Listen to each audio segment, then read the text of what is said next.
En esta segunda sección quisiera analizar brevemente algunos ejemplos en preguntas sobre doctrina que sirven de base para la nueva teología en relación a la naturaleza humana de Cristo. Preguntas sobre doctrina presenta una idea muy particular sobre la naturaleza humana de Cristo. Esta obra afirma que Cristo tomó vicariamente nuestra naturaleza caída, pecaminosa. En la página 60 leemos lo siguiente: las debilidades, las flaquezas, la fragilidad son cosas que nosotros con nuestras naturalezas caídas y pecaminosas tenemos que sobrellevar.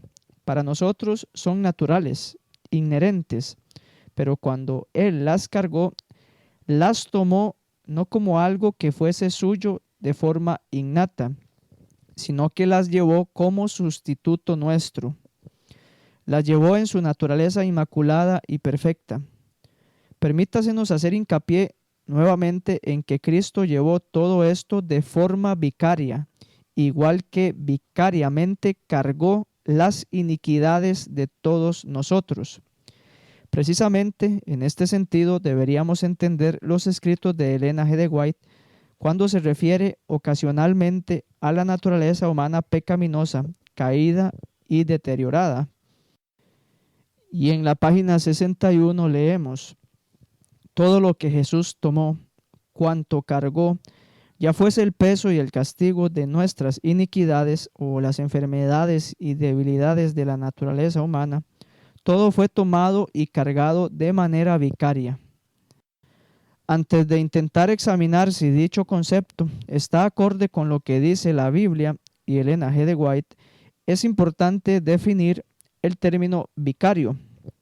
En el contexto de preguntas sobre doctrina, este es un término confuso y difícil de explicar si se quiere expresar claramente una idea concreta del término. El doctor Roy Adams, precursor de la nueva teología acerca de la humanidad de Cristo, en un artículo publicado por la Universidad Andrews titulado La teología de preguntas sobre doctrina, asuntos acerca de la naturaleza de Cristo y la expiación, en la página 3 admite que el abordaje vicario de preguntas sobre doctrina sobre el asunto es tanto confuso como injustificado. También el doctor Adams añade que preguntas sobre doctrina parece estar nervioso, mientras que Ellen G. de White no lo está.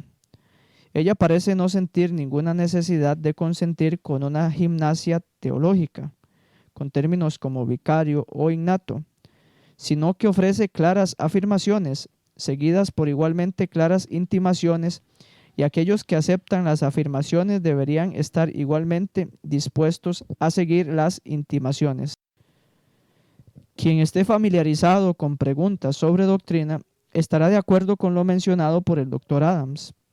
El Dr. Knight, en una nota de pie de página en preguntas sobre doctrina, comentando la idea de que Cristo tomó vicariamente la naturaleza caída, expresa lo siguiente: las páginas 59 a la 62 presentan la curiosísima posición de que Cristo tomó la naturaleza humana de forma vicaria, de la misma forma que cargó con el pecado humano vicariamente.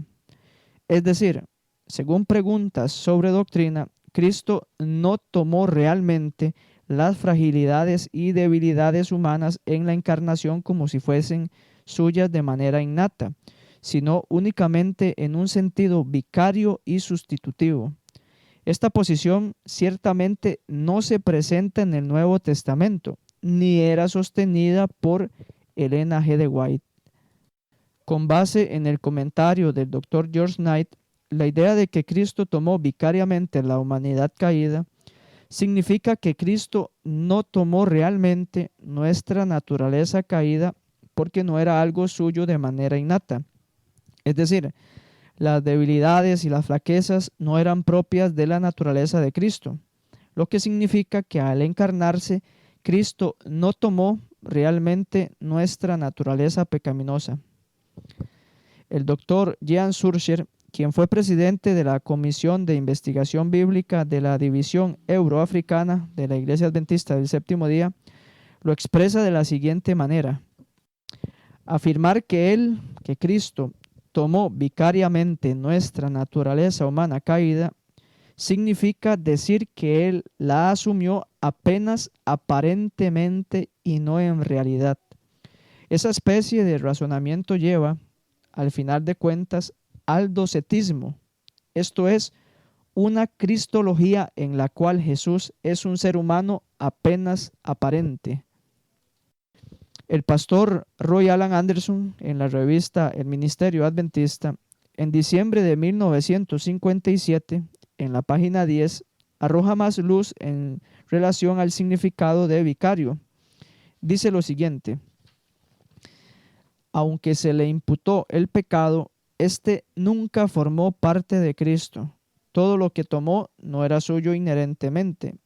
Él lo tomó, es decir, lo aceptó. Podemos ver cómo en el contexto de la nueva teología, Cristo no tomó realmente nuestra naturaleza pecaminosa.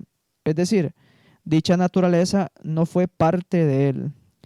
La pregunta que intentaremos responder es: ¿presenta la Biblia y Elena G. de White que Cristo tomó vicariamente nuestra naturaleza pecaminosa caída? En Hebreos 2:14 leemos lo siguiente: así que, por cuanto los hijos participaron de carne y sangre, Él también participó de lo mismo, para destruir por medio de la muerte al que tenía el imperio de la muerte, esto es, al diablo. El apóstol Pablo, hablando de Cristo, menciona que Él participó de lo mismo que participamos los seres humanos, esto es, carne y sangre.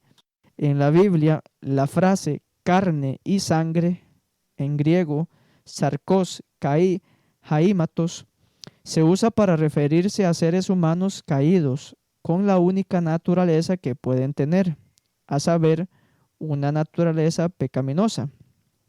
Dicho de otra manera, la frase carne y sangre nunca se utiliza para referirse a personas con una naturaleza no caída o no pecaminosa. Veamos algunos textos donde aparece dicha frase. Primera a los Corintios 15:50. Pero esto digo, hermanos, que la carne y la sangre no pueden heredar el reino de Dios, ni la corrupción hereda la incorrupción. En este texto, el apóstol Pablo utiliza la frase carne y sangre para referirse simplemente al ser humano mortal, corruptible, el cual, por supuesto, tiene una naturaleza caída, pecaminosa, que será transformada en la segunda venida de Cristo. El doctor Craig L. Blomberg, comentando la frase en análisis del pasaje anterior, expresa lo siguiente: los versículos 50 al 57 siguen desarrollando la necesidad de una transformación corporal. La frágil y mortal humanidad no puede sobrevivir ante la presencia eterna y perfectamente santa de Dios. La expresión carne y sangre del versículo 50 era un modismo que en los círculos judíos se usaba para aludir a un simple mortal. Por su parte, el comentario bíblico adventista señala: la carne y la sangre es una expresión figurada para referirse a una persona de esta tierra. Toda persona de carne y sangre está sujeta a debilidades, flaquezas y tiene manchas de corrupción en su naturaleza caída. El erudito Gordon Fee, comentando el texto y la frase en análisis, expresa lo siguiente: lo más probable es que Pablo se refiera simplemente al cuerpo en su forma presente, compuesto de carne y sangre, sin duda, pero sujeto a la debilidad, la corrupción y la muerte. Como lo expresa Irene Foulkes, el término carne y sangre significa simplemente los seres humanos. En Gálatas capítulo 1, versos 15 al 17, aparece nuevamente la frase carne y sangre, El texto dice así: pero cuando agradó a Dios, que me apartó desde el vientre de mi madre, y me llamó por su gracia, revelar a su Hijo en mí, para que yo lo predicase entre los gentiles, no consulté enseguida con carne y sangre, ni subí a Jerusalén a los que eran apóstoles antes que yo, sino que fui a Arabia y volví de nuevo a Damasco. En este texto, Pablo trata acerca de su apostolado y expresa que no consultó con carne y sangre, es decir, con ningún ser humano acerca de su experiencia y llamamiento divino. Samuel Pérez Millos, comentando el pasaje anterior, menciona que carne y sangre es un hebraísmo que figuradamente se refiere a los hombres. El doctor Howard F. Voss ratifica que carne y sangre se refiere a las limitaciones o debilidades de los hombres. En Efesios 6:12 encontramos el mismo hebraísmo para referirse a los hombres con naturaleza pecaminosa. El texto dice así: porque no tenemos lucha contra sangre y carne, sino contra principados, contra potestades, contra los gobernadores de las tinieblas de este siglo, contra huestes espirituales de maldad en las regiones celestes. La lucha que tenemos los cristianos no es contra carne y sangre, es decir, no es contra humanos con naturaleza pecaminosa y llenos de debilidades, sino contra espíritus malignos. Hendrickson comenta lo siguiente: la razón del carácter urgente de esta exhortación es que no estamos luchando contra carne y sangre, es decir, contra hombres frágiles llenos de debilidades físicas y mentales. No hace falta entrar en detalles sobre lo que quiere decir la frase carne y sangre. El sentido es claro, se refiere a seres humanos pecaminosos, con debilidades físicas y mentales, cargados de flaquezas a causa de su naturaleza caída. Volviendo al texto de Hebreos 2:14, vemos que Cristo participó de carne y sangre. El texto dice así: así que, por cuanto los hijos participaron de carne y sangre, Él también participó de lo mismo, para destruir por medio de la muerte al que tenía el imperio de la muerte, esto es, al diablo. La pregunta que surge es la siguiente: ¿qué tanto participó Cristo de carne y sangre? Es decir, de la naturaleza caída, pecaminosa, con las debilidades y flaquezas que caracterizan a dicha naturaleza? O en otras palabras, ¿nuestro Señor Jesús participó realmente de carne y sangre o participó vicariamente, como alega la nueva teología? El texto dice que así como los hijos, cada uno de nosotros, participaron de carne y sangre, Cristo también participó de lo mismo.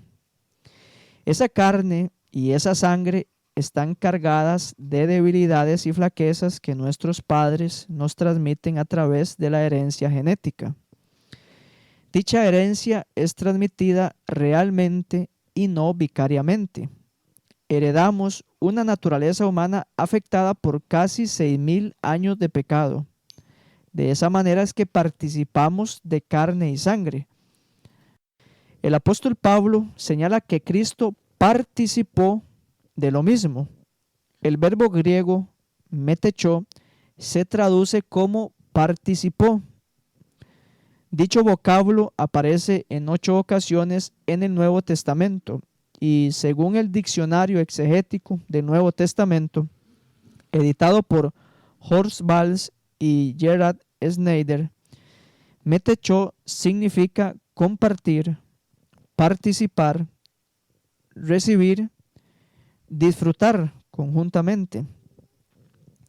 Metechó es parte de un grupo de palabras griegas, metochos, metoché y sinmetochos. En el compendio del Diccionario Teológico del Nuevo Testamento de Kittel, H. Hans comenta lo siguiente: el sentido de este grupo es el compartir o la participación. Este grupo es poco común en la Septuaginta. Aquí, metochos suele significar compañero. En Proverbios 29:10 significa partícipe de, culpable de, la sangre de otro. El compartir sigue siendo el sentido dominante en el Nuevo Testamento. Compartir los frutos en 1 Corintios 9:10, el pan en 10:17, la mesa en 10:21, nuestra carne en Hebreos 2:14, un derecho en 1 Corintios 9:12. El Nuevo Testamento nunca habla de compartir a Dios o a Cristo, pero en Juan 13:8 insinúa la participación en Cristo. Uno debe aceptar el servicio que le da Cristo para tener comunión con Él. En Juan 14:30 podría significar que el jefe de este mundo no tiene parte en Cristo, pero el sentido más probable es que no tiene poder sobre Él. En 2 Corintios 6:14, metoché significa comunión más que participación. El término compañerismo destaca bien la idea. En Lucas 5:7, metochos tiene el sentido de colega, como en la Septuaginta. Fuera de ahí, solo Hebreos lo usa. En Hebreos 1:9 se cita Salmo 45, 6 al 7, donde la referencia es a los compañeros de Cristo. Los cristianos son sus compañeros en 3:14, ya que comparten su llamado celestial, 3:1, y participan de su espíritu, 6:5, en virtud del cual la participación en el mundo venidero, que estrictamente pertenece a los ángeles, 1:9, queda introducida en este periodo entre los dos eones. Con base en esa definición y en los ejemplos en donde aparece el verbo en estudio, podemos ver que metechó significa compartir o participar. Cristo compartió nuestra naturaleza caída o participó de nuestra naturaleza pecaminosa, así como nosotros participamos de dicha naturaleza al momento de nuestra concepción. Ahora bien, es importante mencionar que el verbo que se utiliza para decir que nosotros participamos, en griego es koinoneo, de carne y sangre, participamos de carne y sangre, es distinto al que se usa para decir que Cristo participó, que Cristo metechó de lo mismo. Es decir, cuando se dice que nosotros participamos de carne y sangre, se utiliza el verbo griego koinoneo, mientras que cuando se dice que Cristo participó de lo mismo de carne y sangre, se utiliza otro verbo y es metechó. Sobre esta diferencia, el teólogo William L. Lane señala lo siguiente: el paralelismo sinónimo en las declaraciones del verso 14a indica que cualquier diferencia semántica entre los verbos que se refieren a los hijos y al hijo, respectivamente, no deben presionarse aquí. El significado de las dos raíces es prácticamente sinónimo. Ambos describen una participación plena en una realidad compartida. Tenía la obligación de ser como sus hermanos en todos los aspectos. Notamos cómo la diferencia entre los verbos no afecta el grado de proporción en el que Cristo participó de nuestra naturaleza pecaminosa. Como lo señaló el Dr. Lane, ambos verbos son sinónimos. Sus significados describen la plena participación del Hijo de Dios de nuestra naturaleza caída. Otra diferencia entre ambos verbos es el tiempo verbal. El verbo que se utiliza para los hijos se encuentra en el tiempo perfecto, mientras que el verbo que se utiliza para Cristo está en el tiempo aoristo. Sobre esta diferencia, el Dr. Lane expresa lo siguiente: el tiempo perfecto de que koinoneken, compartir, marca el estado original y natural de la humanidad, mientras que el tiempo aoristo de meteschen, compartido, enfatiza que el Hijo asumió la naturaleza humana en un punto fijo en el tiempo por su propia cuenta, elección. El erudito Donald Guthrie lo expresa de la siguiente manera: es significativo que se use un verbo diferente, meteschem, para describir lo que Jesús compartió del que se usó, que koinoneken, para describir lo que compartieron los hijos. Aunque no hay una diferencia esencial en el significado, el cambio de tiempo perfecto al aoristo sugiere que la toma de la naturaleza humana por parte de Cristo es un acto específico en el tiempo. Se convirtió en lo que no era antes, es decir, un hombre. Vemos entonces cómo las dos diferencias ya mencionadas no alteran la realidad de la encarnación de Cristo. Él participó de nuestra naturaleza caída, pecaminosa, tal y como nosotros participamos de la misma.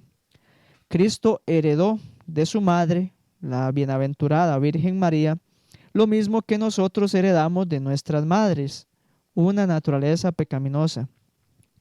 No hace justicia al texto decir que Cristo asumió vicariamente nuestra naturaleza pecaminosa. Otro detalle que llama la atención en relación con el verbo metechó, participó, es el modo en el que aparece dicho verbo. En el griego, el modo es el grado de realidad, es decir, el modo describe la relación del verbo con la realidad a la que se refiere o a la posibilidad de la idea verbal. Chogren y Chapman describen el modo de la siguiente manera: el modo indica la relación de la acción con la realidad, como la concibe el orador o autor. Como una definición muy aproximada, uno puede decir que los varios modos afirman la realidad o la posibilidad de la idea verbal. En griego existen 4 modos verbales. El modo indicativo afirma lo que es real, actual o cierto. El modo subjuntivo afirma la posibilidad de que la idea verbal suceda. El contexto indica el grado de probabilidad.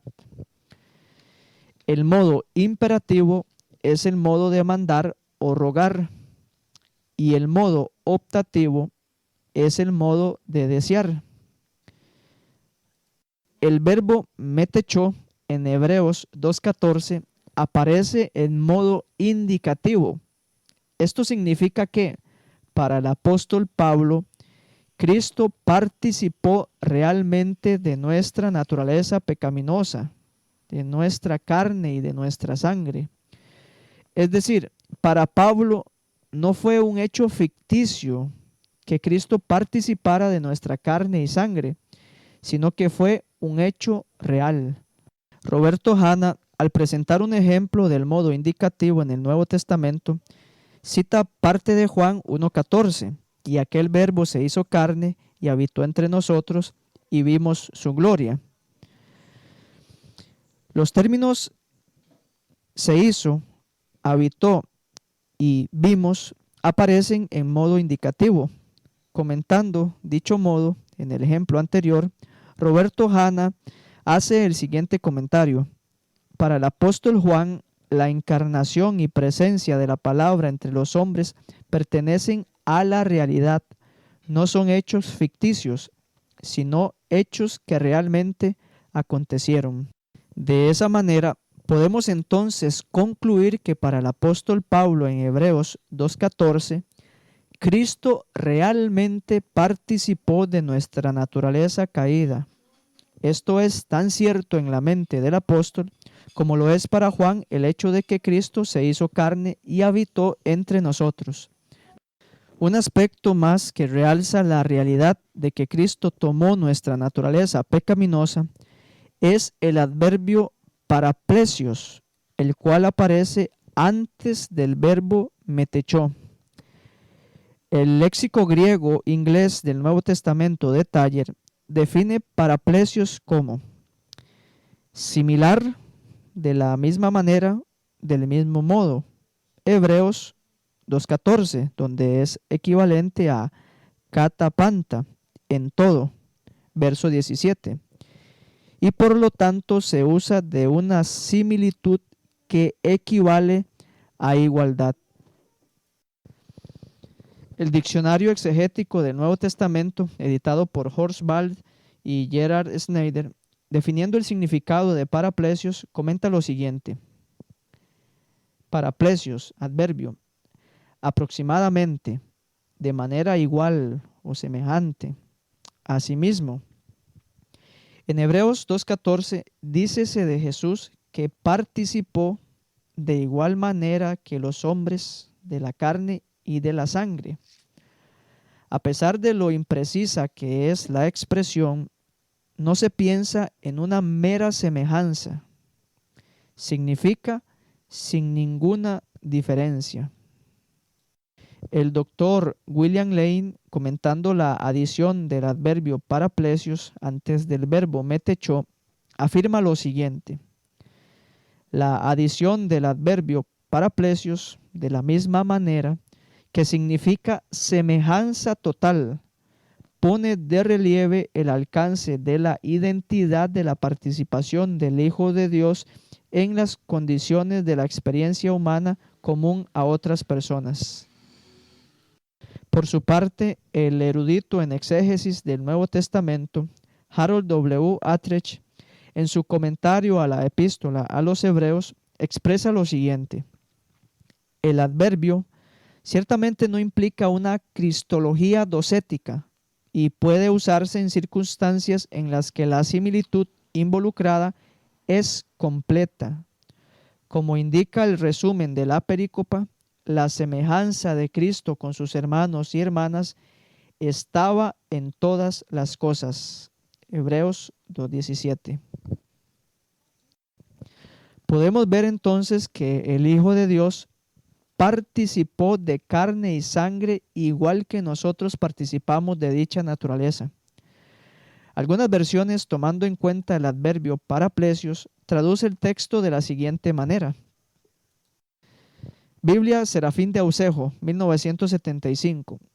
Y como los hijos comparten la sangre y la carne, de igual modo, él participó de ambas, para que así, por la muerte, destruyera al que tenía el dominio de la muerte, o sea, al diablo. Biblia de las Américas. Así que, por cuanto los hijos participan de carne y sangre, él igualmente participó también de lo mismo, para anular mediante la muerte el poder de aquel que tenía el poder de la muerte, es decir, el diablo. Biblia Nácar Colunga, pues como los hijos participan en la sangre y en la carne, de igual manera él participó de las mismas, para destruir por la muerte al que tenía el imperio de la muerte, esto es, al diablo. Nuestro Señor Jesucristo participó realmente de nuestra naturaleza pecaminosa. Él compartió nuestra naturaleza caída, no vicariamente, sino realmente. Para concluir con esta parte de nuestro estudio, quisiera compartir algunos comentarios de eruditos en relación al pasaje de Hebreos 2:14 y al tema de la humanidad de Cristo. F. Bruce, en la epístola a los Hebreos, páginas 48 y 49, menciona lo siguiente. ¿Quiénes son esos hijos que Dios le ha dado a Cristo? Hombres y mujeres, seres de carne y hueso. Pero si su solidaridad con ellos ha de ser real, también él debe ser un verdadero ser humano, un partícipe genuino de la carne y la sangre. Más aún, él debe participar de la sangre y la carne, lo mismo que ellos, es decir, a través de la puerta del nacimiento. Ningún Cristo docético o apolinarista podrá satisfacer la necesidad humana de un Salvador o la determinación de Dios de suplir esa necesidad. Simon Kistemaker, en su libro Comentario al Nuevo Testamento, Hebreos, página 93 a la 94, dice, en un versículo anterior, en el 2:11, el escritor de Hebreos ha demostrado que Jesús y su pueblo pertenecen a la misma familia. La implicación es que Jesús ha asumido nuestra naturaleza humana. Ahora el escritor indica que la necesidad de librar a su pueblo de sus enemigos, la muerte y Satanás, significa que Jesús tenía que hacerse hombre. Tenía que tener un cuerpo de carne y sangre y debía ser totalmente humano para poder librar a su pueblo. El rescate de sus seguidores de la maldición del pecado y de las garras del diablo no podía lograrse a menos que él tomase el lugar de aquellos que Dios le había encomendado, pero que estaban bajo condenación debido a su pecado. El teólogo católico Manuel M. González Gil, en su libro Cristo, el misterio de Dios, Cristología y Soteriología, tomo 1, páginas 238 a 240, hace el siguiente comentario, y es un poco amplio, pero vale la pena considerarlo. Dice así: los evangelios nos describen la vida de Jesús como la de un hombre igual a los demás. Nace, crece, anda, come y bebe, se fatiga y duerme, le atan, azotan y crucifican, muere y es enterrado.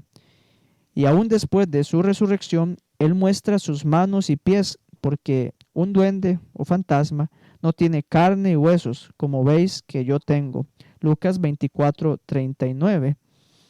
Basta abrir cualquier página del Evangelio para encontrarse con alguna acción que manifiesta a Jesús como verdadero hombre. Nadie dudó de ello, ni amigos ni enemigos. Estos temerán, sí, que se le escape de entre las manos por alguna artimaña diabólica, y por eso tomarán precauciones al ir a prenderle, pero no dudan de que sea un hombre como todos los demás, y precisamente por eso se escandalizan de que él pretenda ser igual a Dios. Juan 10:33. Ser hombre no significa solo tener carne y huesos, sino, sobre todo, poseer un alma con sensibilidad, con vida intelectual y volitiva, con conocimientos adquiridos por la información recibida de otros o por la propia observación, con deseos o impulsos espontáneos, con afectos de amistad o de desconfianza, e incluso de ira e indignación, y finalmente con decisiones personales tomadas en plena deliberación y por motivos claramente definidos. Todo esto lo encontramos también en los evangelios. Jesús se admira de la fe del centurión, Mateo 8:10, se indigna de la perfidia de los fariseos, Marcos 3:5, rompe en llanto al presentir la ruina de su pueblo, Lucas 19:41 al 42, y lo que es más, es tentado por Satanás, Marcos 1:13. Y en Getsemaní no solo experimenta temor y pavor, sino que también, orando al Padre, le propone abiertamente el deseo tan humano de ser dispensado de la pasión. Si bien, por amor y reverencia al Padre, se somete a su voluntad y le obedece. Mateo 26:37 al 39. Jesús era un verdadero hombre como nosotros. Poseía en su integridad todos los elementos constitutivos de nuestra naturaleza humana, tanto los físico-corpóreos como los psíquico-espirituales. Aunque pueda parecer redundancia, nos permitimos insistir en este punto, porque puede introducirse insensiblemente en la piedad cristiana, sobre todo en la popular y menos ilustrada, un tipo de docetismo o monofisismo disimulado, que afirmando de palabra la encarnación, merma peligrosamente su concepto, imaginando un Jesús que parece más Dios disfrazado de hombre que Dios hecho hombre. De ese modo se acabaría por negar, aunque inconscientemente, la encarnación misma y nuestra redención. Dos testimonios fehacientes corroboran esta tesis fundamental. El primero es el de Juan, precisamente el cuarto evangelio, que desde antiguo ha sido considerado como el evangelio espiritual. Es el que más de relieve pone la realidad verdaderamente humana de Jesucristo. Allí se nos habla de la fatiga de Jesús junto al pozo de Jacob, Juan 4:6, de su premeditación en retirarse a un lugar poco frecuentado para escapar a las acechanzas de sus enemigos, 11:54, de su emoción hasta el punto de no poder reprimir las lágrimas frente al sepulcro de su amigo Lázaro, 11:35 y 36, de su turbación ante la perspectiva inminente de la pasión, 12:27. En fin, Juan es el que acuñó aquella frase en que se compendía todo el misterio de la encarnación. El Verbo se hizo carne, Juan 1:14. Carne quiere decir hombre como nosotros, con toda la fragilidad y debilidad de nuestra condición humana. En sus epístolas, Juan repite la misma afirmación.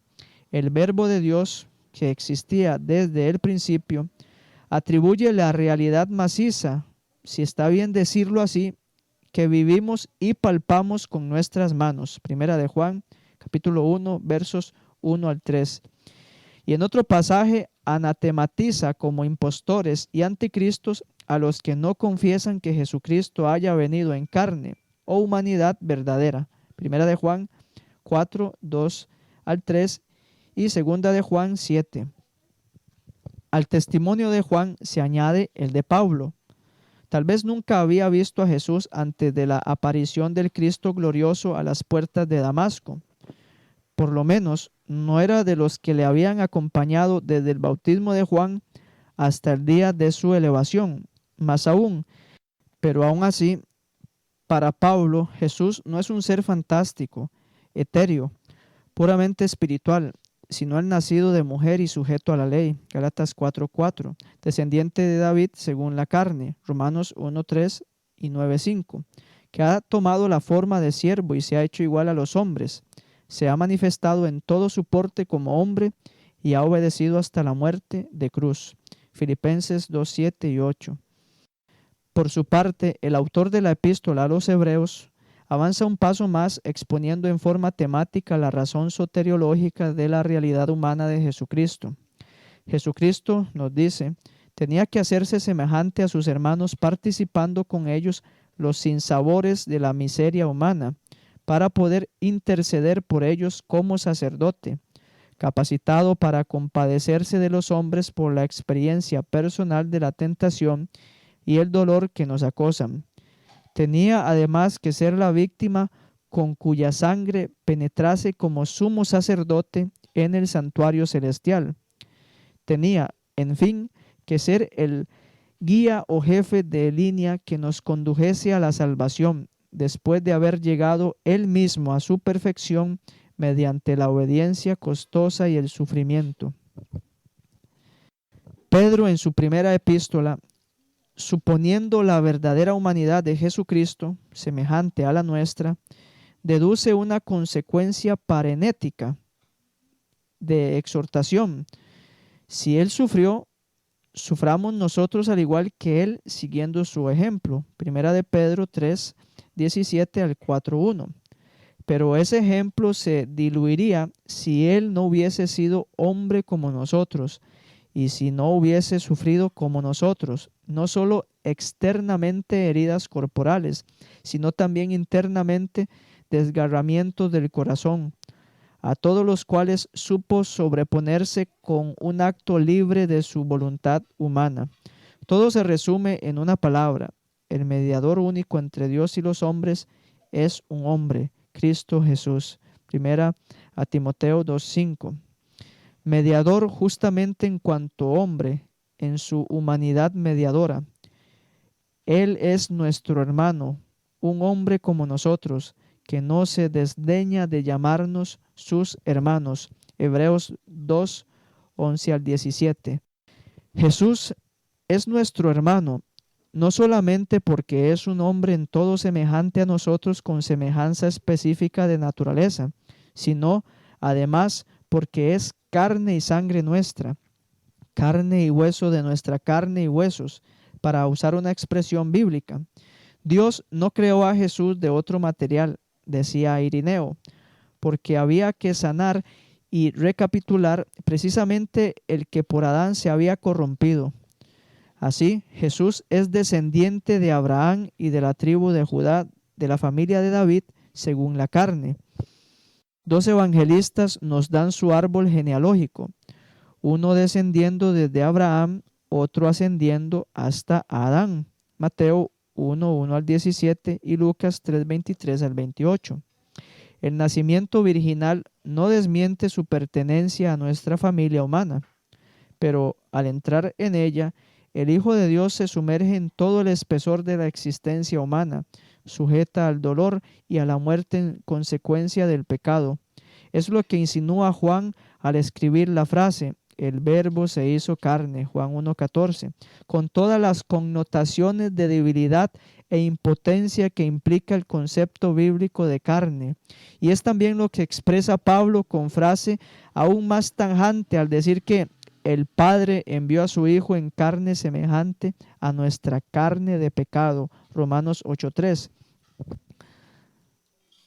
El Hijo de Dios no se encarnó en una humanidad glorificada e impasible, supraterrena y supratemporal, sino en la humanidad histórica, débil, humillada y despojada de todo esplendor, en la carne de pecado. Así lo canta el himno cristológico de la epístola a los Filipenses. Cristo se anonadó a sí mismo tomando la condición de esclavo y haciéndose semejante a los hombres, se manifestó en todo su porte como hombre. Filipenses 2:6 al 7. Con un sustantivo derivado del verbo griego usado en este texto, el anonadamiento por la encarnación se llama kenosis. El verbo significa vaciar, anular, despojarla. No se trata de una pérdida de los atributos divinos dentro de la divinidad misma del Hijo hecho hombre, porque no cesa de ser Dios al hacerse hombre. La encarnación no desdiviniza al Hijo, sino que lo humaniza. El misterio consiste precisamente en que Jesucristo es verdaderamente Dios, íntegro en su divinidad, consustancial con el Padre, y al mismo tiempo es verdaderamente hombre, íntegro en su humanidad, consustancial con nosotros.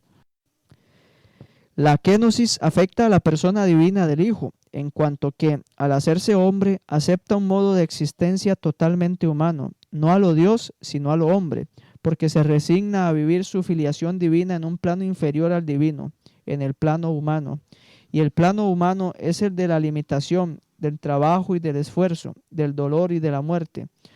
No solo hay kenosis del Verbo en cuanto a Dios, sino también de Cristo en cuanto hombre, porque con su voluntad humana renuncia a la gloria del Señor para vivir la vida del siervo de Yahvé. La única excepción en la asimilación completa a nuestra humanidad limitada y débil es la excepción del pecado, semejante a nosotros, incluso en el sufrir, ser tentado y morir, excepto el pecado. De esta excepción del pecado deducían los padres de la Iglesia la ausencia en Jesús de aquellos defectos que en individuos particulares se derivan de sus pecados personales. Juan Damasceno, y siguiéndole a él Tomás de Aquino y los teólogos escolásticos, hacían así la distinción entre los defectos reprensibles y particulares que se originan de una falta moral individual y las deficiencias irreprensibles y comunes que el pecado original acarrió sobre la humanidad. Los del primer género no pueden encontrarse en Jesucristo, pero Él tomó sobre sí los del segundo. El erudito Harry Johnson en la página 144 nos dice así: Hebreos 2:14 nos habla de que los hijos son partícipes de carne y sangre. Fende sostiene que Jesús se convirtió en partícipe de la misma forma de carne y sangre pecaminosas, la misma que la de los hijos. La única diferencia fue el modo en que participó de esta naturaleza humana. Cristo no nació por voluntad del hombre pecador, sino por el proceso del nacimiento virginal. Sin embargo, Fende es enfático en que Cristo entró en realidad en la esfera del pecado y que en este hecho reside el poder de la redención. El santo y abnegado Hijo de Dios fue concebido en un cuerpo virgen y por lo tanto vestido con nuestra pobre carne y sangre pecadoras. Nació de ella para que en todos los aspectos fuera tentado a nuestra semejanza. Tuvo que enfrentar la tentación en la misma esfera que los hombres. Sus tentaciones tenían que ser las mismas que las nuestras, no simplemente viniendo de afuera, sino también de adentro, si Él iba a ser uno con nosotros y así poder librarnos en ocasión de la tentación. Si Cristo hubiera sido tentado meramente exteriormente y no interiormente por el deseo carnal, entonces no habría podido oponerse y vencer tal enemistad contra Dios por nosotros. A menos que Cristo mismo haya vencido estas tentaciones y las haya ofrecido en la cruz, no estamos verdaderamente liberados de ellas. Fende luego señala que si Cristo no hubiera asumido esta naturaleza humana caída, no habría podido morir. De otra manera, no podría haber muerto sin carne de pecado. Hay dos errores cristológicos contra los que Fende es más vehemente. El primero es el docetismo, el otro el adopcionismo. Es mientras habla de esto último cuando su propia posición pasa a primer plano y nuevamente con un fuerte énfasis soteriológico. Si Cristo hubiera venido en una carne diferente, entonces nuestra redención no se habría realizado. Solo entendemos el significado completo de la redención cuando entendemos cómo Dios envió a su Hijo no solo en la forma exterior, sino también en la semejanza de la carne de pecado. Cristo vino como ofrenda por el pecado, y el pecado ha sido juzgado y condenado en su carne. Mediante la obediencia, Cristo nos ha rescatado del aguijón de la muerte, del diablo y del poder y dominio de las tinieblas. En este pasaje, Fende expone la teoría bajo consideración con la mayor claridad, enfatizando su significado soteriológico. También remonta la teoría al Nuevo Testamento, al testimonio de los apóstoles y en las enseñanzas de Pedro, Pablo y Juan. Por tanto, no se trata de una teoría nueva, sino de una antigua que se ha descuidado. Fende está seguro de que esta teoría no menoscaba en modo alguno la dignidad de Cristo, más bien la reafirma y redunda en su honor y lo hace aún más digno de adoración y alabanza por el hecho de que Él se despojó de sí mismo. Él venció y limpió lo que había asumido y lo llevó a la cruz, y en su propio cuerpo hizo una ofrenda por el pecado.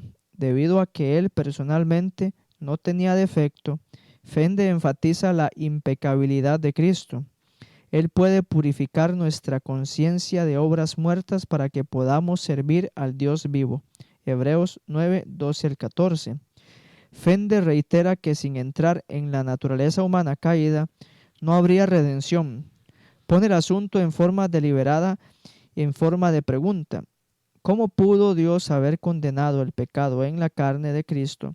¿Y cómo pudo Cristo haber destruido y quitado de su carne y haber muerto de una vez por todas por lo mismo, si Él no tuvo tal pecado en su carne? Continúa diciendo que, si no había tenido Cristo a los enemigos delante de Él, no habría sido una verdadera conquista, sino que más bien habría sido un simulacro de lucha. Sin embargo, no era una farsa. Cristo tuvo que luchar la más grande de todas las batallas, en la que permaneció obediente hasta la cruz, y al hacerlo murió de una vez por todas al pecado. A manera de conclusión de lo que hemos compartido, podemos ver que nuestro Señor Jesús asumió verdaderamente nuestra naturaleza caída, pecaminosa, y no vicariamente como lo enseña la nueva teología. Para más ejemplos en la Biblia acerca de la naturaleza humana que asumió Cristo, les invito a que puedan ver las series del pastor Víctor Venegas acerca de Romanos 8:3, Juan 1:14 y Hebreos 10:5. En dichas series se analizan los textos mencionados y se demuestra que Cristo tomó realmente nuestra naturaleza pecaminosa. Continuando con nuestro estudio, vamos entonces a intentar responder la siguiente pregunta. ¿Enseña Elena G. de White que Cristo no tomó realmente nuestra naturaleza pecaminosa, caída, sino que la tomó de manera vicaria? Esto lo veremos en el próximo video.